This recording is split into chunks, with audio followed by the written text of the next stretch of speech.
Okay. I'm actually going to have Rebecca listen in on the background too, because she's going to help me put some of the plant lists together. So,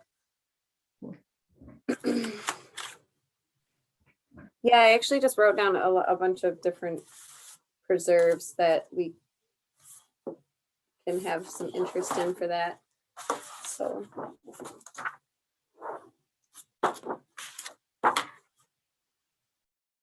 Yeah, I'll tell you about my idea another time. It's not the spot right now, probably. Good afternoon. I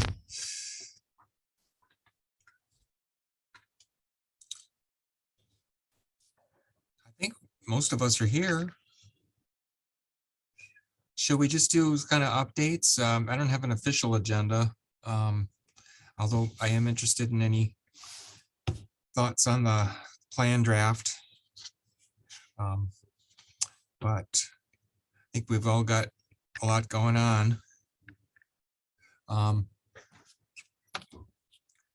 If anyone else has a more specific agenda, I'm fine with whatever.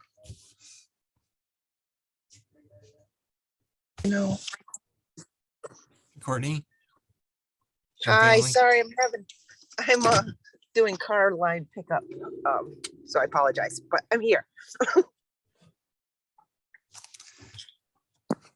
Sweet. Well, should we just go around the circle first of all, or does anyone have any burning questions they want to put on the table right away? Well, I guess I would wonder about, so we're working up to World Wetland Day here. And so, you know, what's the start? What are we going to, I guess, what are the objectives kind of each month? I know we're working towards this Build Back the Buffer campaign, which it looked good what you wrote and what Emma had wrote last week. So, but I might be, so I think we have to kind of sort out what we're doing and what our overall plan is and how we're going to implement that plan and how are we going to break that down into the smaller steps. So to get to those places, but I'll start speaking right now. And I know Courtney's got time limits on her availability today. So I'll throw it over to her. Yeah, so sorry about this. I missed the whole provide your input on when's a good day, Courtney, because Tuesdays are just a crazy day at work and then car pickup. So I apologize, but I did want to make a couple comments, and then I had a couple questions. If I know Leroy and Kendra there. Is Emma there as well? yep, I'm here. Hi. And, Hello. and Paige just joined us too. And welcome, Paige. Oh. We just started. Kendra mentioned World Wetlands Day. Let's start thinking about that. And then Courtney had some questions, which that's as far as we got so far, at least since I tuned in.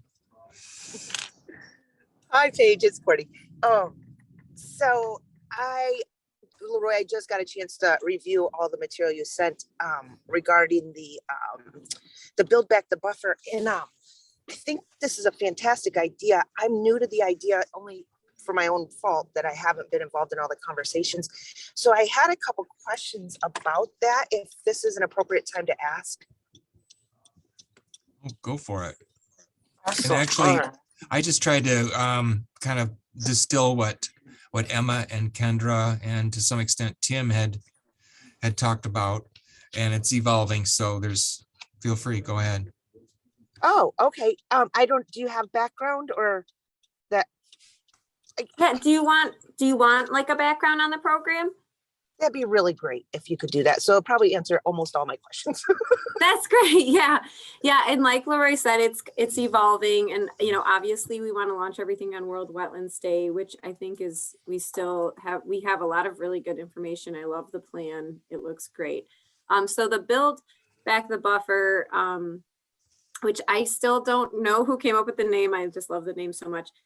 It's just really about giving residents an opportunity, or whether residents are coming to us or whether we are, choosing to go to a resident. For example, we have preserve directly across the street from the service center, my office. that has a property next to it that borders a wetland, and they mow all the way down to the edge, and their yard floods. It's, like this year, it was really unpredictable how much water would be in their yard, and you could see where they mowed down, and there were tire tracks, just because it's so wet. So the build back the buffer idea is a way to engage residents in private land, whether maybe it's an organization or a business. If they do have a wetland on their property, we can help guide them and even help fund them to purchase the correct native plants and build that buffer, a 10 to 15 to 20 foot buffer, at least get it started, and really educate them on what that can do for the flooding in their yard, how much those plants can really soak up water as compared to sod. And so we are looking at, places for a variety of reasons. Is it high visibility? Like that one that I just talked about is very high visibility. It's right off of Okemos Road. Is it an environmentally sensitive area that, the surrounding wetlands are environmentally sensitive and they could use a lot of help in things such as, runoff and filtering sediments and all that. And so the goal, the platform we're all building on is flood mitigation, because that's what's affecting residents. But then of course, there's all these other benefits and positive things that come from that. So I've identified some of the preserves in the township that have residents, adjacent or adjoining them, and that also have wetlands. So my idea is that the Land Preservation Advisory Board, when we meet, I want to discuss if we can set aside a budget to help, fund something like this, because it will have a direct impact on our preserve next door. So, I hope that was a good overview. There's a lot of little pieces, such as, we could have somebody who's contracted to do this work come in. We could just buy plants and have volunteers help plant. We've got an ecologist that does wetland delineation who might be able to help us figure out how to delineate the buffer first. So there's a lot of little pieces that still need to fall in, but that's kind of the essence of the entire program.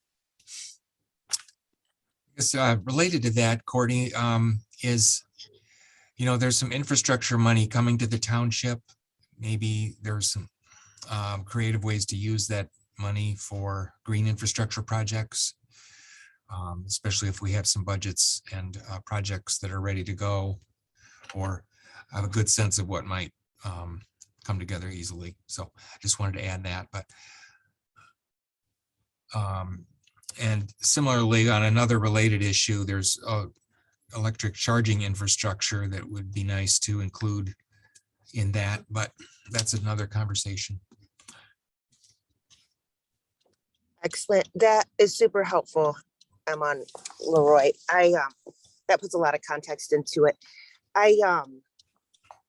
Yeah, we've been talking so much about wetlands and flooding. It's just imperative that we, we do have something. My question though is, so when I initially heard it and I read your letter, which was very well written, by the way, that this is it's a code already. So this is, to require natural buffer is a code already. So what's your thoughts on that? If it's already written into a code and residents are already supposed to be abiding by this code, like what's your thoughts with that? Like, what are you seeing out there that you think we can help with? I think that's a great question. And Tim Schmidt and I had met already, and because I had a meeting with him after we were all doing our discussions, just to see, well, I'm the eyes on the ground. I'm always out there. How can we enforce this? And what should I be getting to Tim if I see that the code is, violated, basically? And so his response was kind of this, well, we can enforce it.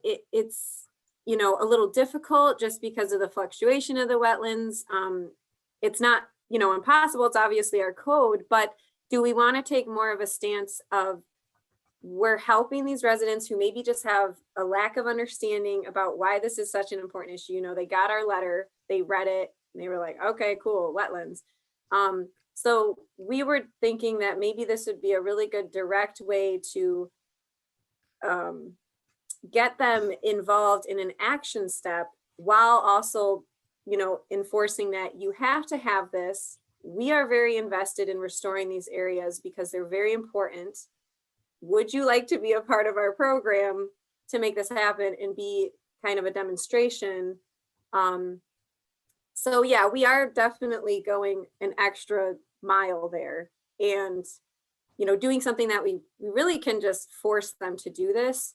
But could we possibly build a better community if we're coming at them with, listen, we know this is a lot and maybe it's overwhelming and maybe you don't even care about it at all. But if we do steps A, B, C, D, are you on board? And then we kind of brought someone over onto our side who maybe didn't give a crap at all, kind of thing. So I don't know if that answered your question, but that's the discussion that Tim Schmidt and I had. And so if we really want to get down to like the brass tacks of how we're going to enforce this, then I think we should, bring Tim into another conversation and just see exactly how that process goes. Added to that is that a lot of people don't know they have a buffer requirement, or they bought the house and there was no marker of where the buffer was.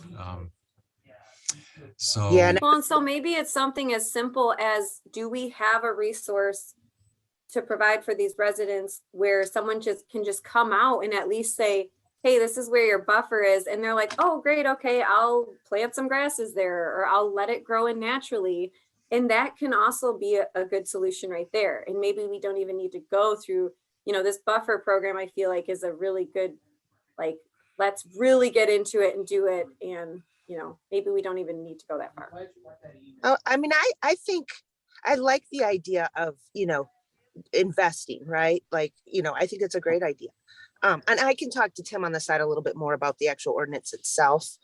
Yeah. But what I really like is this like technical assistance component, right? Like, hey, we've identified, even if you were to look geographically, I don't know, you guys will, but we've identified this community or this area or this preserve, and working with those, adjacent property owners to do that, to come into compliance with the ordinance, right? So I think that's a great idea. I was just wondering that, and I think this is a Tim question, but we already have an ordinance.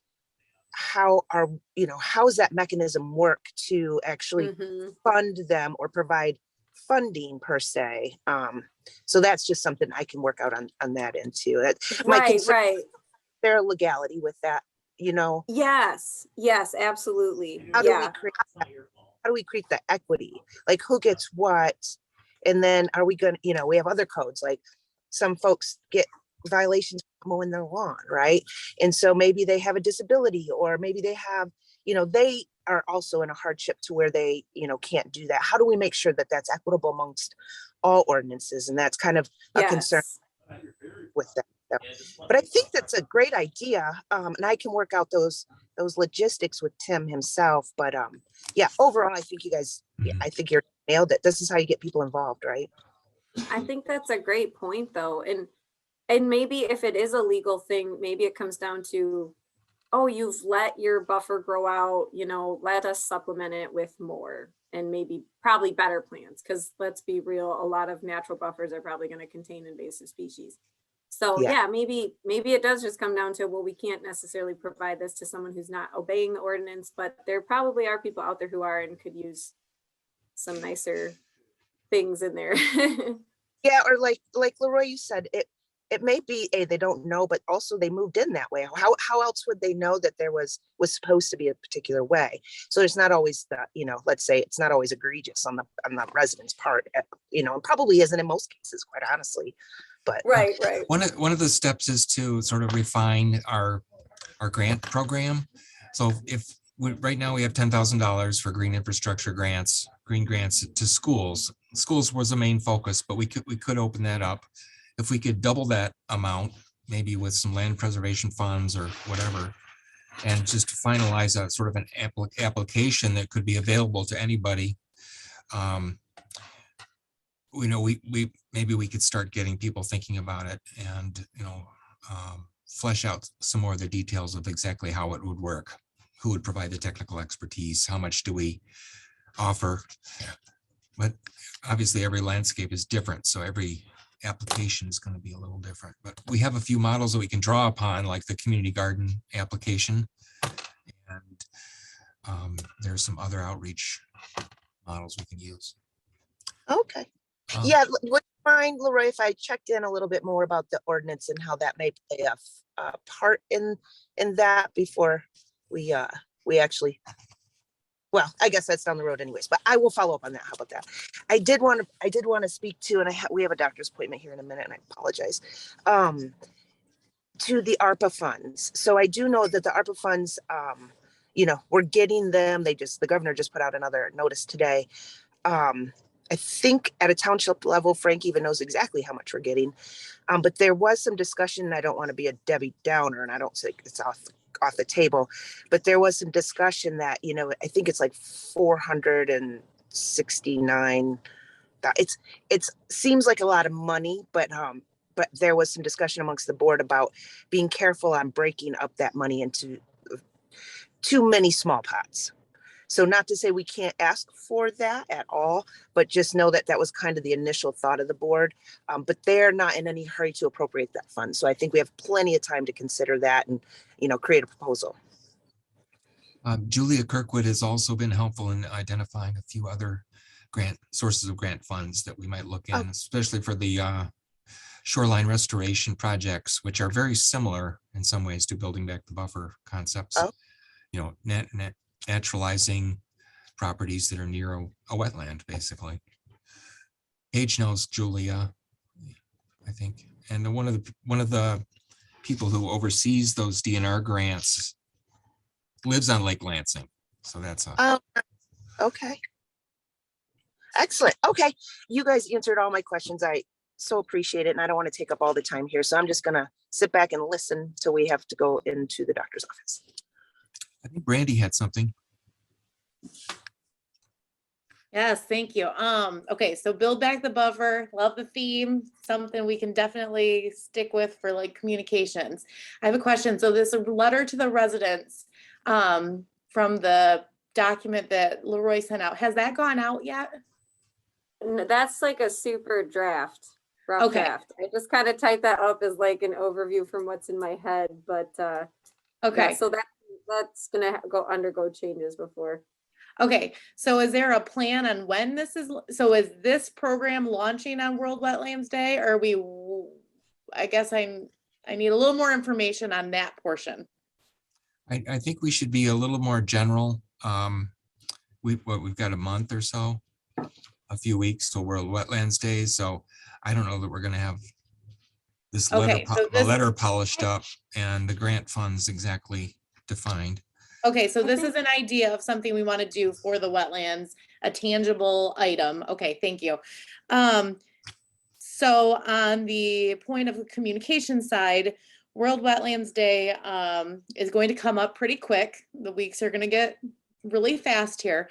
So we want to do some promotions, at least on social media, about wetlands in general. So maybe 2 topics like details about how many wetlands there are in the township and what is a wetland and what is a buffer to introduce the concept prior to World Wetlands Day. And then on World Wetlands Day, I wonder, do we want to, not necessarily an event, but we should do something big and maybe multiple things on our platforms on that day. I don't know if we want to do like a live interview with somebody about the importance of the buffer, importance of wetlands, and the importance of Wetland Day. Last year, we just posted a photo, kind of snuck up on us. We didn't really know anything about it. I think we emailed Leroy and Emma and was like, did you know it's World Wetlands Day? Let's put out one post. And that's not very effective. I mean, I think it worked for the year, but if we're doing a large campaign, especially for the entire year, I feel like we need to do something more than just one post on the day. So I'd like to do a couple things this month, maybe just 2 social posts about what is a wetland, what is a buffer, what is a requirement, just to kind of warm people up to the idea. and then launch something bigger on World Wetlands Day that we can continue the fragmented pieces throughout the year, so we can measure the Build Back the Buffer campaign theme for this year, and then we can evaluate the measurements. So looking for ideas, but social media is going to be your most powerful tool, because I mean, the digital world is powerful with the website and everything too. So I don't know if we want to do a chat or a Zoom or a live something on the 2nd. So please, Yeah, I might let's even have a conversation, because we want to get the ball rolling. I've been thinking of even scheduling something, whether, I mean, we've been doing a lot of weekday stewardship and things like that. And, you know, a few people show up. But I've been thinking about doing something more toward the afternoon at one of the wetlands, you know, maybe at Davis Foster, or maybe even just at Nancy Moore, even though it's not our most ecologically valuable one, but it's very visible and it's out there, and we can talk about issues with it too and stuff. So that's something I was thinking on my end. And I totally agree with you, building up. I think maybe for the wetland post, I think we should use our awesome little, you know, picture graph thing we have from our brochure, for just explaining what a wetland is. That's just an idea. But I was also thinking that on World Wetland Day, in addition to those, you know, and I'm always happy to stand in front of a wetland and talk about it too on camera, so keep me in mind. But we could do like a list of, you know, maybe we're not going to be ready to launch Build Back the Buffer, but I think it's a great teaser time where it's like, this is what we have coming to you. These are the things that we've got planned. You know, we've got a wetland cleanup on Earth Day. We're going to do the Build Back the Buffer program, and just kind of like get all the words out there without too much of the detail. And then, you know, kind of going on from that, then we can build on that. And maybe for all of February, we can feature, you know, one wetland plant a week or something, and just simple stuff after that, and just not overwhelming people, but starting to get them familiar with what's going on with wetlands and who they are, you know, so to speak, I guess. One of the things that Julia mentioned, who does this statewide, is the social messaging and kind of the research. How do you craft the message? And she mentioned the concept of lake healthy landscaping or lake healthy improvements. And Paige has worked with Julia and does statewide education through extension. I'm just wondering if we need to maybe refine this a little bit or expand it a little bit to include the broader ecological landscaping, because not everyone has a buffer, not everybody lives near a wetland, but they might resonate with gardening or, you know, eco-friendly landscaping. So do we focus on those 1,500 people that are adjacent to a wetland, or do we think more township wide and more equitably about reaching renters as well as owners? And so I'm just posing the question. I know we want to get more specific. You need specific items, but maybe as we think about those activities or those newsworthy blurbs, we could be a little bit more general about it and draw people in, and then get more specific as with based on their needs or their landscape or their income, etc. So I'm just thinking out loud. Well, I think that's a good idea, Leroy, but I think for World Wetland Day anyways, I think we wanted to focus on wetlands, and I think we can broaden it out, because when we get into February, or actually right now, I could use some, you know, in bloom wetland plants, you know, but like people are going to start, you know, getting itching to get outside and looking towards spring and that kind of thing. So we can kind of do some of the teasers about wetlands there. And then I think as we draw in going towards the native plant sale, which we're working towards for, you know, in May, I spoke with Katie Adams, and she said that Vern Stevens is doing native plants class in March. So that's where we could add in some more of the other folks that you're referring to, Leroy. So I would wonder about February, we kind of start with some of the teasers about wetlands, like Emma's talking about. Emma's already done some videos talking about our buffers. The website looks great. Whoever, probably 3 of you worked on that. So thank you for that. You know, so we could point to that.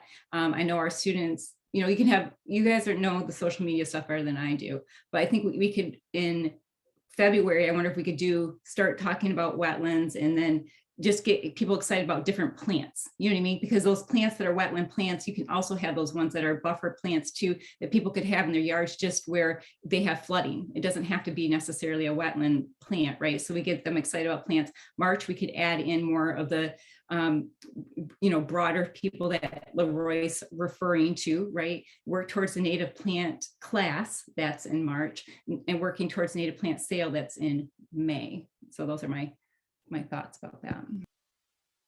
I think you're both making great points. And I think too, when I think of the wetland campaign, and I do think that we should start with the wetlands, you know, on World Wetlands Day, let's focus on that. And to me, Build Back the Buffer does not have to be just an inclusive program of actually doing the restoration on a buffer. I think in that program, we could easily include a lot of other information. We can link it to our Planting a Native Meridian resource and just have so many different plant lists that people aren't even gonna know what to do, but hopefully they do know what to do. So I think we can really easily like incorporate these things together and have them build off each other. And also I think if we come out again saying like we could start saying that in March too, like, doesn't matter if you live next to a wetland, you live in Meridian Township and your yard has an effect on the watershed. So I think there's a lot of different ways that we can connect all these, but maybe coming out with wetlands at the heart of it, because, you know, we have the Red Cedar River and that flows somewhere. When we're talking about our wetlands and our groundwater, that's all stays here. And so I think they're a really kind of cool crown jewel that we can use as the epicenter of really like what you're talking about, Leroy, and getting out and including everyone. You know, even if you just have a balcony, what can you plant on your balcony? So I think that's kind of what is rolling around in my head.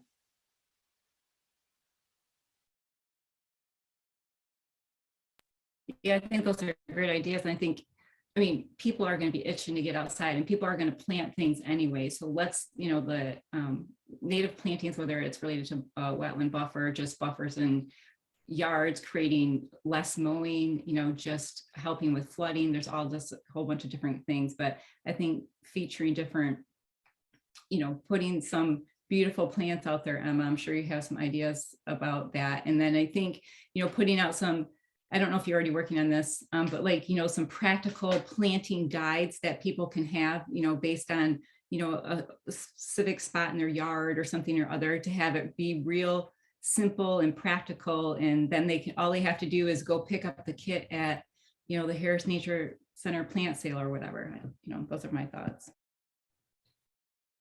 Yeah, I would just, oh, sorry.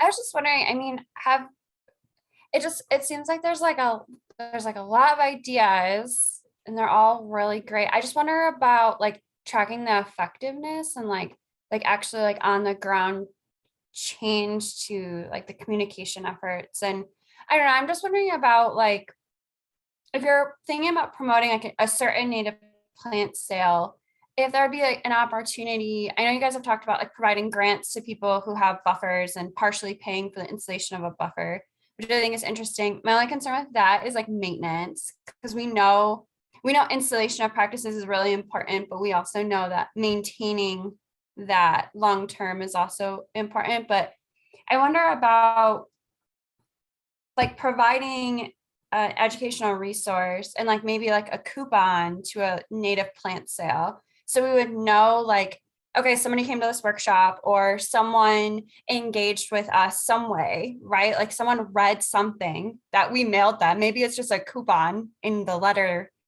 And then they actually went out and like went to that nursery and used that coupon. So we know, okay, X amount of impact from our effort. I don't know. I'm just thinking like, I think it's really important that we quantify some of the messaging that gets out there. Sorry, that was kind of roundabout. It's been a long day. That's a great idea. Yeah, super good idea. So I had the for coupon. the messaging is like what Emma said, build back the buffer doesn't have to just be the program where you assist people with building their buffer, for example. Is that the overarching campaign? Is that for social media sense? Build back the buffer is our theme for this year. And then these other things go with that. I just want to make sure we are on the same page, because that is going to help us measure like a hashtag or how many mentions it gets on the digital front. How much traction does build back the buffer get on those measurements and statistics?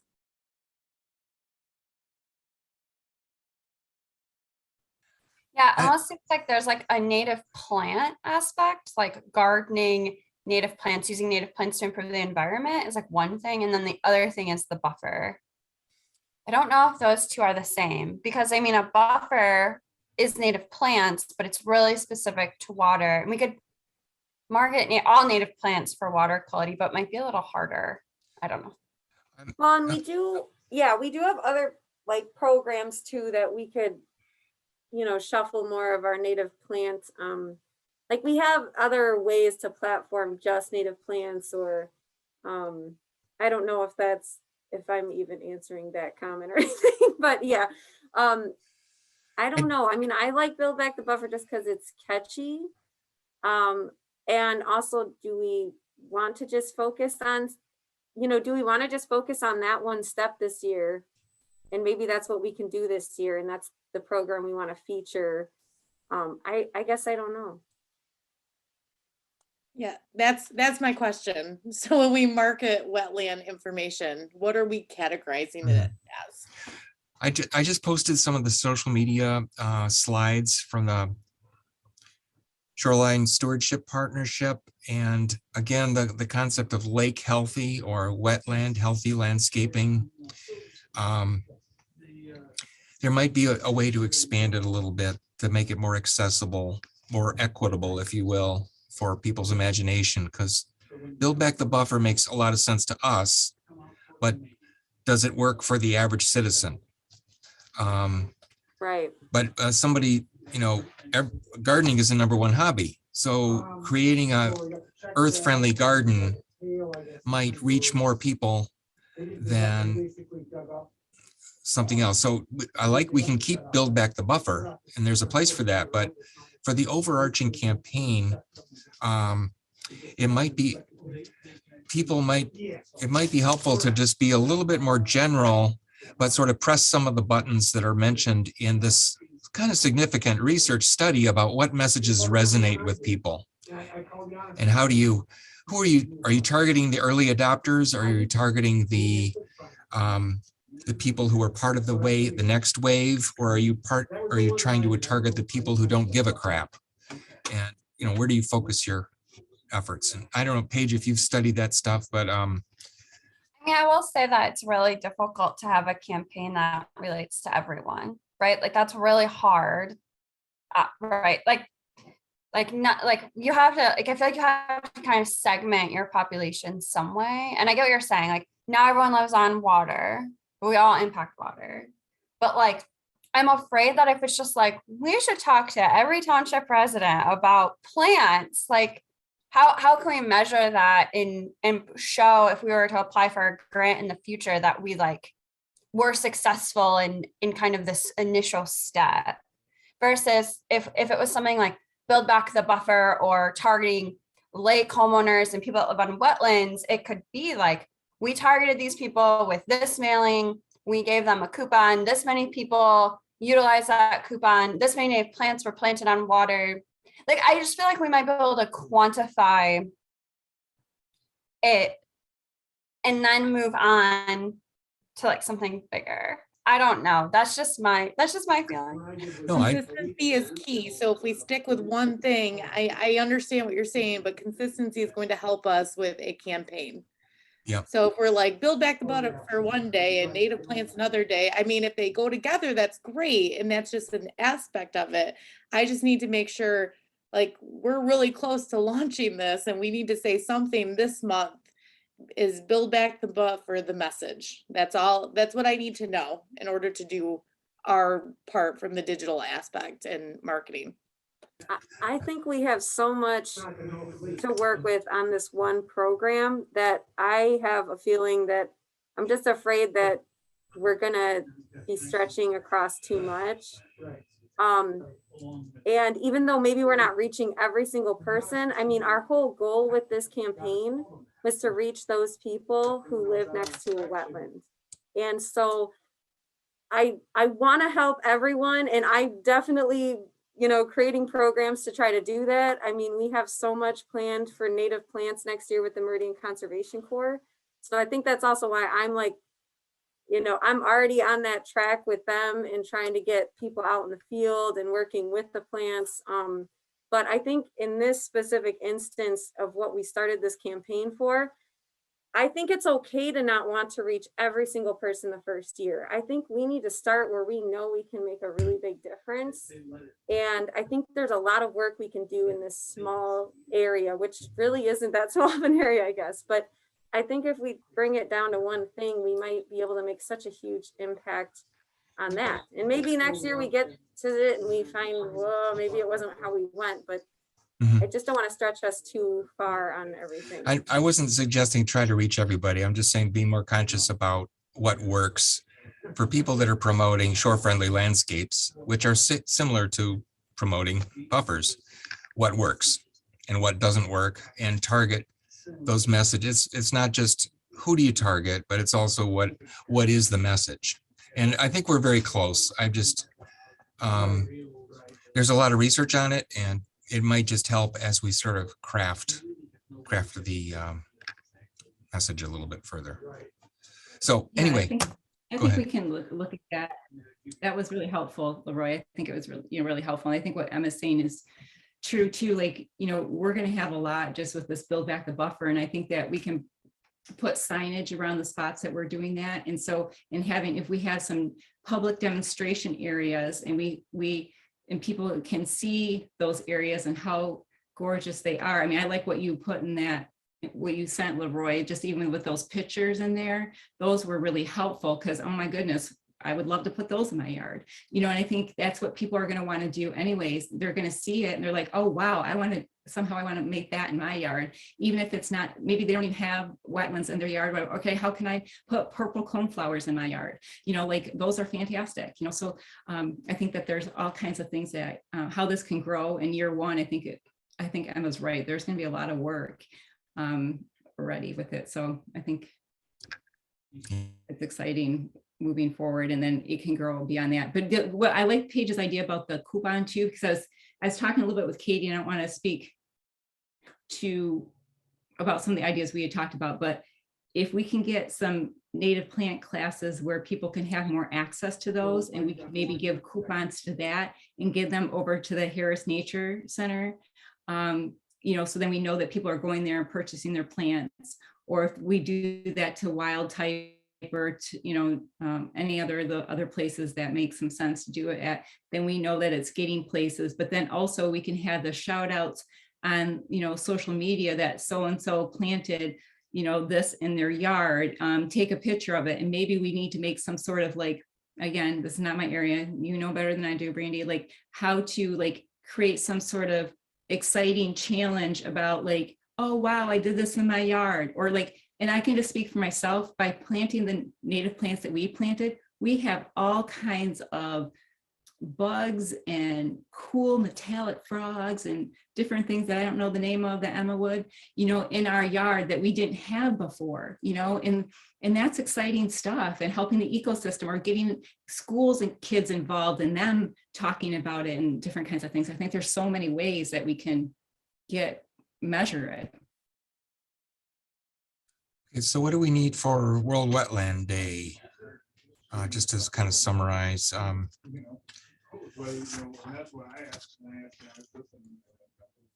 If Emma wants to do a video, if you want to do a Zoom thing and educate people, or do you want to get out and show a wetland or show, I know in the winter it's not, I'm not really sure about wetlands in the winter, but I'm sure it has some kind of impact. I'm not an expert here, you guys are.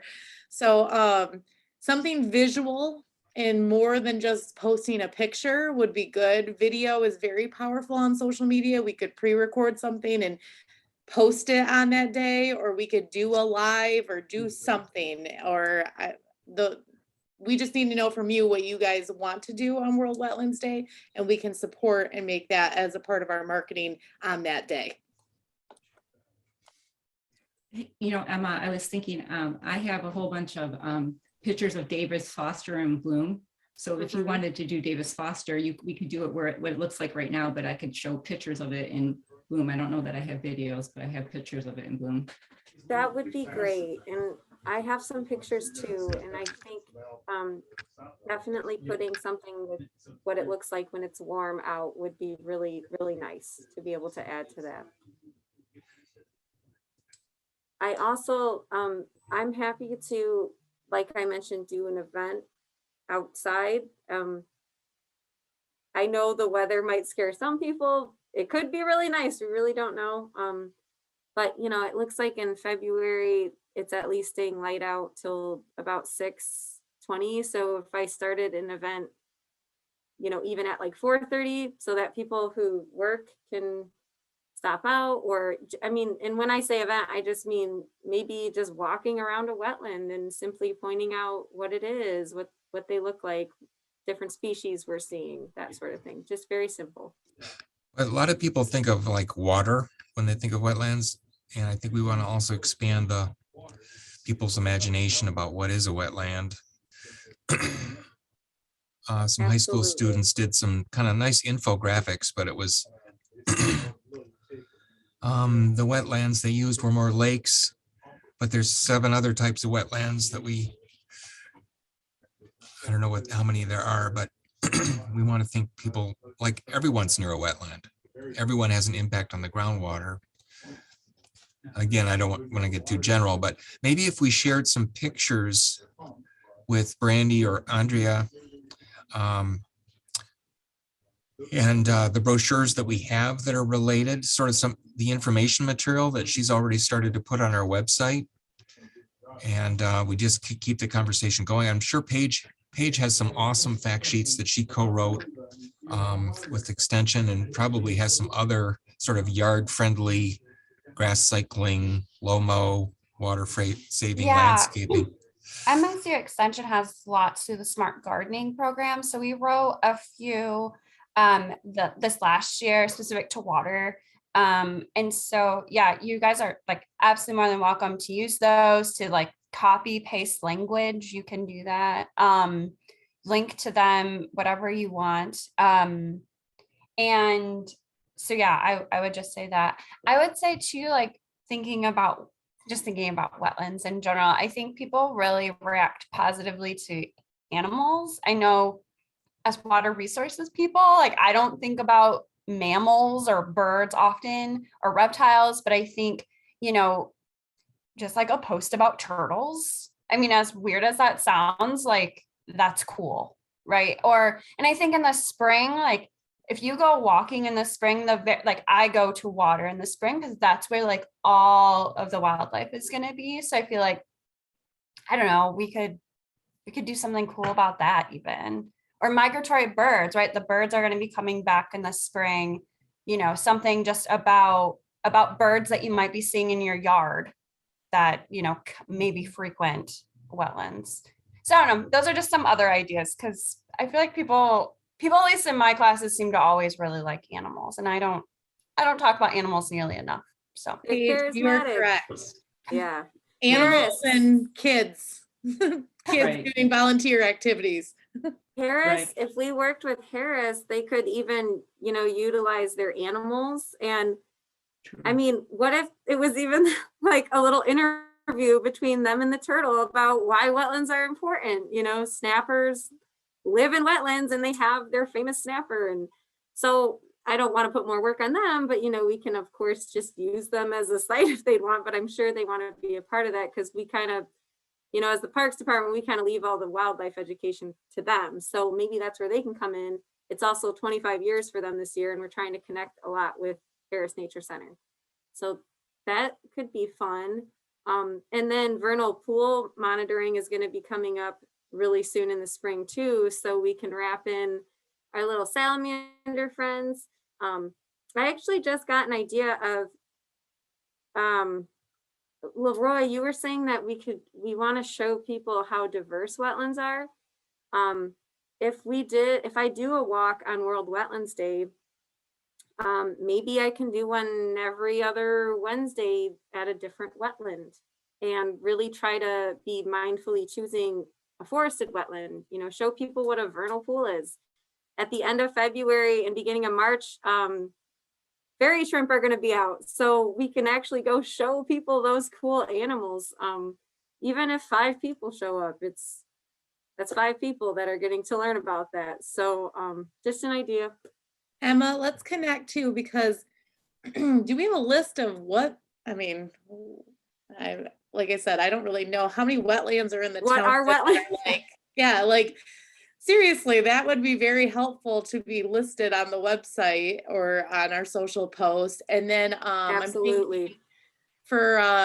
We did a small shop local promo video, and we did a Harris Nature Center Foundation video. We could do a video, so we could utilize the home TV production equipment and staff and interns and do a video promo about the wetlands in the township as well as your event. And that could be our social post that day and show various photos and videos of what wetlands are. But I need more information on how to write that so we can record it. I have all the preserves written down, but I'll get those to you. Paige mentioned turtles, and there's a nice turtle at Harris. I think Brandy also mentioned a mascot or some sort of a recognizable icon that could show up in some of the social media. Sure. I forget what other examples were on our website already, where we had a special campaign and then a little a graphic. Well, if we even think about all of the animals and different birds and different species that the Wetland support, I don't know if there is a list of those somewhere. I certainly have pictures of birds and literally pictures of birds from our yard. Emma's got the fairy shrimp, all the different species that a wetland supports, and then having a picture of that too, because people, I've been having this conversation multiple times, like people connect with many different things. Like for example, we have Jim Harding in the township who, he has all kinds of blanding turtles. Like he's, saved like 100 of them this, throughout many years, so we got the turtles, we've got, all kinds of birds and, all kinds of critters, I'll just call them critters because it's easier for me to say. I may have the more appropriate words or page than I do. So, but if we have, do we have a list of all of the wetland species, that help people connect? Is there? That sounds like your homework there, Kendra. And we do have species inventories that we've been adding to and creating. So we can actually see like what is in the township for sure that we've observed. There's also iNaturalist is a great resource too to see what's in this area. You can just log on and see where people are finding certain things. So we could also involve that somehow. You can post those photos too, as long as the person who posted them has said that's okay. So we could do an iNaturalist Wetland Spotlight. I think that's a great idea. Maybe to maybe an intern could go, if we do want to do those wetland, and we could just call them wetland walks, then maybe one of them could come with, and then we could have footage of each wetland that we visit, and then kind of add to like our inventory of like, these are all our wetlands in the township.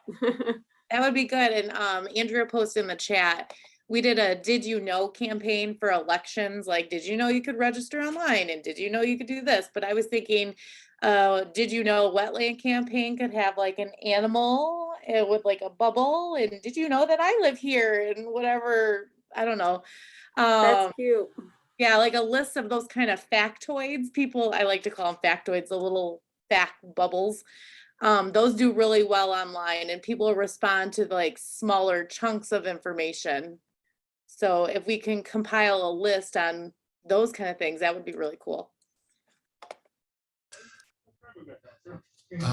Quick question. Do you see the neighborhood cleanup in the spring, Emma, as related to this campaign?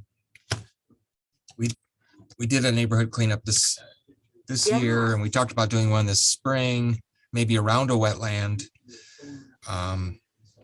Yes. I guess that would make the connection there. But Well, even where we were at, you know. yeah. Yeah, there's lots of wetlands in that area. We could move it over a little bit this coming year and talk to some of the businesses. Anyway, just thinking about, there's a lot of events. If you count the Conservation Corps, the Shoreline Partnership activities that I haven't begun talking about, smart gardening, stuff going on with the Nature Center. There's just a lot of things that we can maybe we could create a website where we could just share some of our brainstorming. And that's kind of what I attempted to do with this little outreach plan, but it's getting overwhelming quickly. But it might be nice to sort of see a calendar of events at least, and maybe a catalog of pictures or other notes that people are assembling. Resources, fact sheets and things that we can, from Extension, for example, a place to put those. I'd be happy to use my Google Drive until we find something else. I think That's been very helpful, Leroy. Sure. Yeah, I think we have to sort out timeline, right? So our first immediate thing is for World Wetland Day is Emma's gonna, if I'm hearing things right, please correct me because I'm trying to memorize. So Emma's gonna go to certain wetlands and have events there, correct? Or do some tour and do some education blurbs. We might show some photos of those in Bloom as well. Brandy's gonna do. Brandy, what are you gonna do? I'm gonna work with my team on getting a promotional video to launch on World Wetlands Day, work with Emma, and if anyone has photos or video to share with us, that would be great. Similar to the one we did for the foundation and Shop Small. In January, I think we should post a couple social media information on what is a wetland, what is a buffer, those kind of things, Okay. just to get people ready for World Wetlands Day so we don't surprise people and say, oh, by the way, we're doing a whole campaign about wetlands and here you go. So I think we need to ease them into it this month to February 2nd. You could use that video too. One of your interns did a great video interviewing me about yeah, wetlands. that's right. We did do That's that. one we could post leading up at least for, you know, just some general information. Of course, yes. Thank you, Emma. I forgot about that. Mm-hmm. The timing might also be really good to promote the green grants for schools.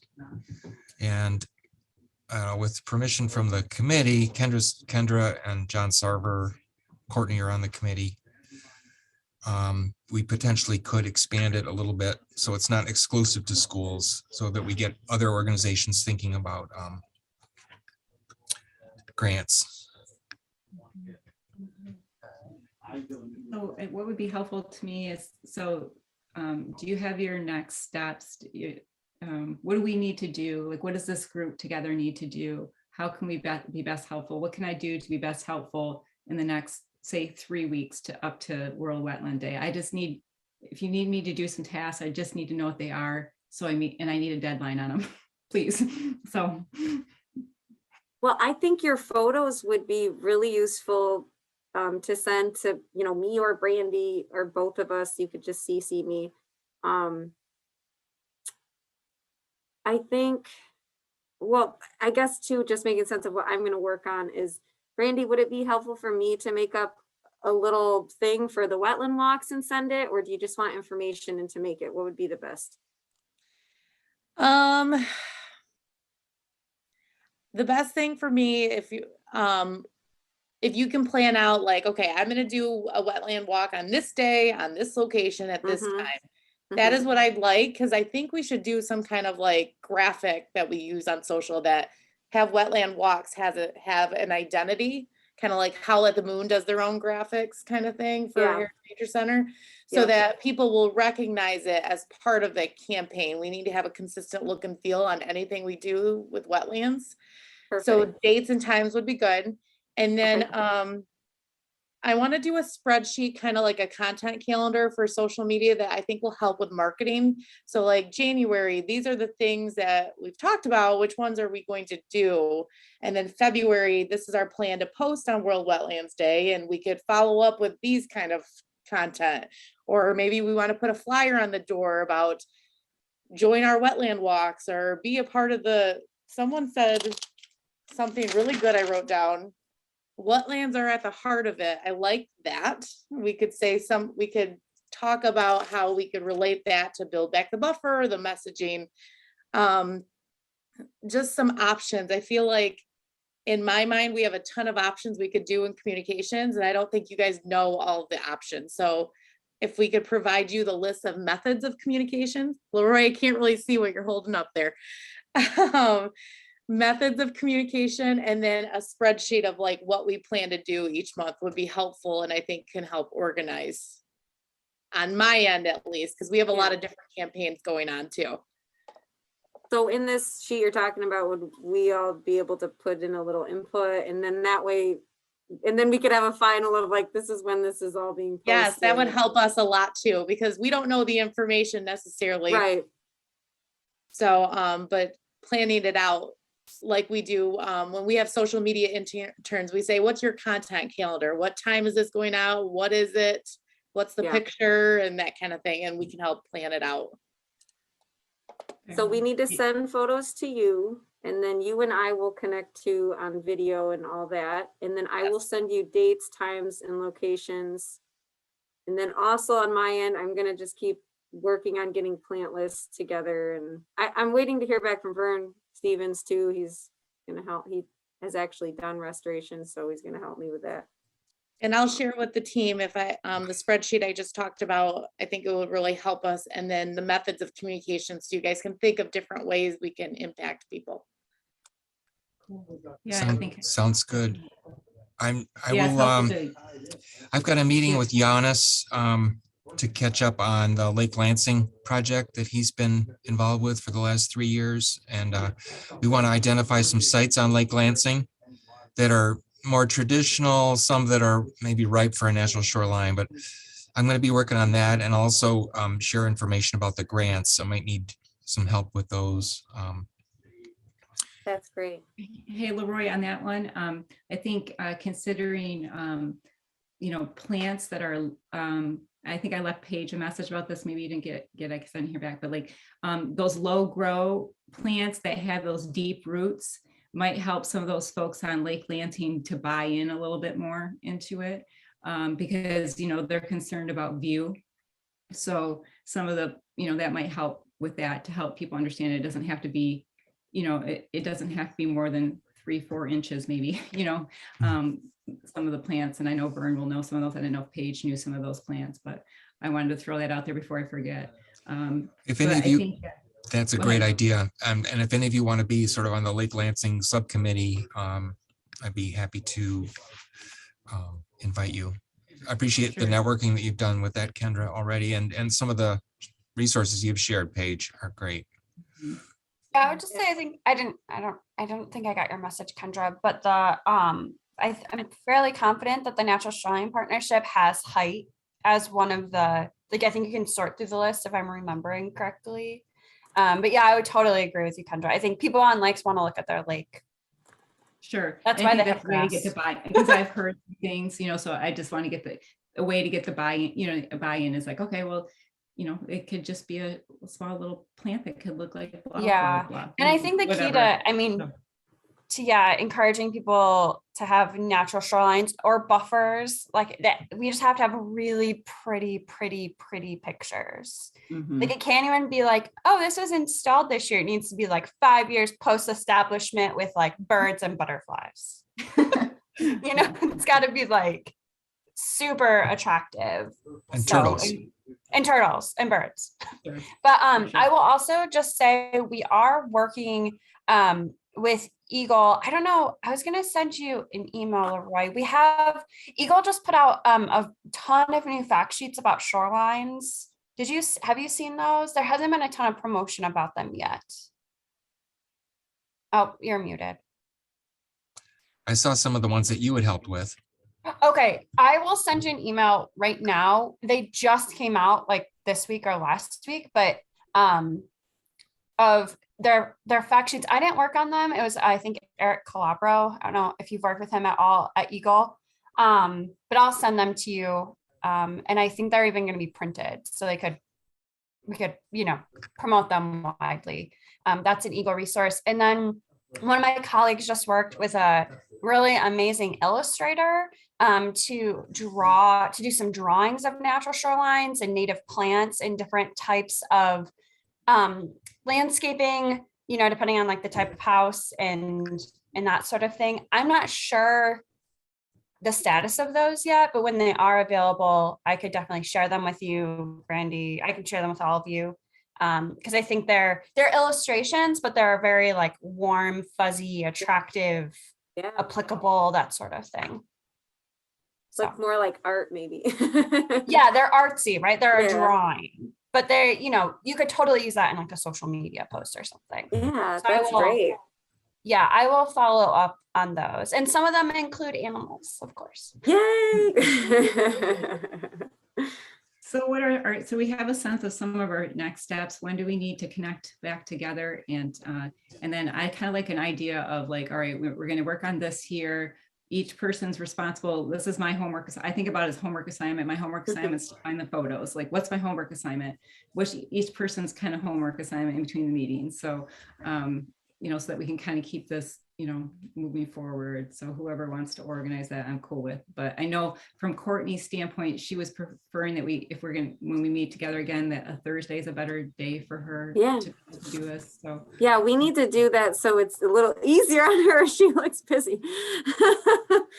Yeah, and then Brandy, I don't know do you want to just email the three of us for what is a wetland and then what is a buffer post? Or do you want one of us, like, does one of us want to be the point of contact for that, or? Let me put the spreadsheet together first, and then Okay. so we can have kind of like a little timeline, and then say like, what should this say? Like, here's what Yeah. I found. I don't know how accurate it is and how it relates to the township. And so you basically would say like, okay, Brandy, like that's not what it's about, and we're gonna rewrite it, and then we're gonna send it. So that would be really helpful. We'll do a little research and if you have brochures or pamphlets with fact sheets, I know I have a couple of them, but we can pull some of the information from there to make it easy. Yeah, I think that brochure picture, when I did my wetland presentation to the Conservation Stewards Program, they thought that picture was bomb. And they were like, that is just great. So I think that would be a nice one to use for what a buffer is. And everyone worked so hard putting it together anyway. So, Okay. Great. are we all able to meet right before World Wetlands Day? Because I think that would make me personally feel a lot better. And maybe if it's not everyone, but I mean, I think it would be nice to talk right before that. I agree. So, Yeah. are So you what are you talking talking that day, or do you want to also meet in a couple weeks, maybe on a You like the Thursday? Like the 27th. 27th, maybe. Yeah. 3 o'clock? That's a Thursday. I can't do three on the 27th, but I can do any time. I'm I flexible could that do day. 2. I could do 2, 1:30 or 2. Want to go 2 o'clock on the 27th for tentatively?